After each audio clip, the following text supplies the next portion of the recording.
So ஏன் இதை வந்து தென் மாநிலங்கள் வந்து எதிர்க்கிறாங்க அப்படின்னு சொல்லிட்டிங்கன்னா, இந்த ஃபேமிலி பிளானிங் ப்ரோக்ராம் அப்படின்னு சொல்லிட்டு சென்ட்ரல் கவர்மெண்ட் கொண்டு வந்திருப்பாங்க. அதாவது மக்கள் தொகை வந்து அபரிமிதமாக வந்து வளர்ச்சி அடைஞ்சிக்கிட்டு இருந்த டைமில் அதை கட்டுப்படுத்தணும் அப்படின்னு சொல்லிட்டு அதை ஃபேமிலி பிளானிங் ப்ராஜெக்ட் அப்படிங்கிற நிறைய ப்ராஜெக்ட் வந்து கொண்டு வந்திருந்தாங்க.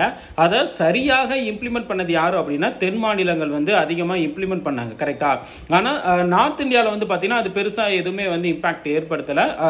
எப்போதும் போல தான் மக்கள் தொகை அப்படிங்கிற வளர்ச்சி ஏற்படுத்திக்கிட்டு இருந்துச்சு. கரெக்டாக. இப்போ ஃபார் எக்ஸாம்பிள் வந்து இப்போ தென் மாநிலங்களில் இந்த ஃபேமிலி பிளானிங்கை நல்லபடியாக இம்ப்ளிமெண்ட் பண்ணதுனால மக்கள் தொகை அப்படிங்கிறது தமிழ்நாடோட 2011 சென்சஸ் 7.5 கோடி பேர், இன்னைக்கு டேட்டுக்கு வந்து ஒரு 8.5 கோடி பேர், 1 கோடி தான் டிஃப்ரெண்ட் இருக்கு. ஆனால் யூபி போன்ற மாநிலங்கள் வந்து பார்த்தீங்கன்னா 2011 சென்சஸில் 19.5 சம்திங் வந்து கிட்டத்தட்ட 20 கோடி பேர்னா இன்னைக்கு ரேட்டிங் 25 கோடி பேர் வந்து அங்கே வந்து அதிகமாயிருக்காங்க. கரெக்டாக 2025 பாப்புலேஷன் படி.